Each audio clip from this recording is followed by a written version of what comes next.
Salut à toi, aujourd'hui on se retrouve pour parler de l'influence qu'a notre cerveau sur ce qu'on attire dans notre vie. On entend souvent dire qu'on attire ce à quoi on pense le plus souvent.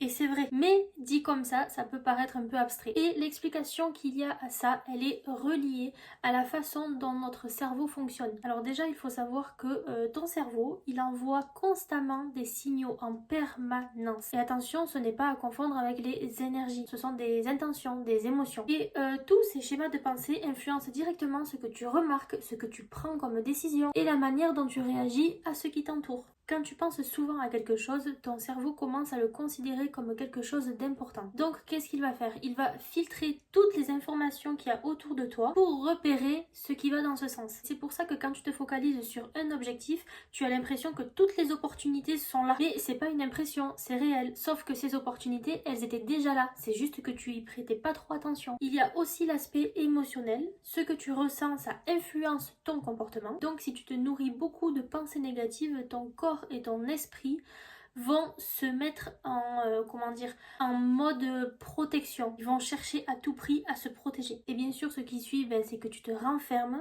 c'est que tu ne prends pas trop d'initiative et que tu te méfies. Mais à l'inverse, quand tu te nourris de pensées positives, tu es plus détendue, tu es plus ouverte et tu es donc plus réceptive à voir ce qui se présente à toi. En fait, ce qu'il faut comprendre, c'est que ton état intérieur change ta façon d'agir et donc les résultats que tu obtiens aussi. C'est pour ça qu'il est très important de faire attention à ce que tu nourris mentalement au quotidien. Ce que tu te répètes dans ta tête, ce à quoi tu penses le plus souvent, ça devient ta réalité. Et il faut savoir aussi que en changeant progressivement tes pensées, tu changes aussi ton ton de voix, tes choix, tes façons d'agir. Et suite à ça, le résultat final, on va dire, c'est que tu attires les personnes, les situations et les opportunités qui sont exactement pareilles que ton mode de pensée.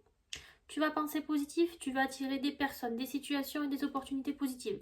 Tu vas penser négatif, tu vas attirer des personnes, des situations et des opportunités négatives. Donc tout ça, c'est un choix à faire, bien sûr. Et je suis bien placée pour te dire que ce travail, quand on est entouré de personnes négatives, quand on est entouré de mentalités négatives, des gens qui font que se plaindre et qui voient que du noir autour d'eux, oui, c'est un peu compliqué pour changer sa façon de penser, mais ce n'est pas impossible. J'en suis la preuve vivante, j'ai réussi. On arrive à la fin de cette vidéo, donc si tu l'as regardée entièrement, mets un petit cœur bleu dans les commentaires et n'hésite pas à la liker si elle t'a plu, si elle t'a aidé, si elle t'a appris quelque chose et aussi à la partager à quelqu'un qui a besoin d'en apprendre davantage. N'hésite pas à t'abonner si ce n'est pas déjà fait et je te dis à très vite pour une prochaine vidéo.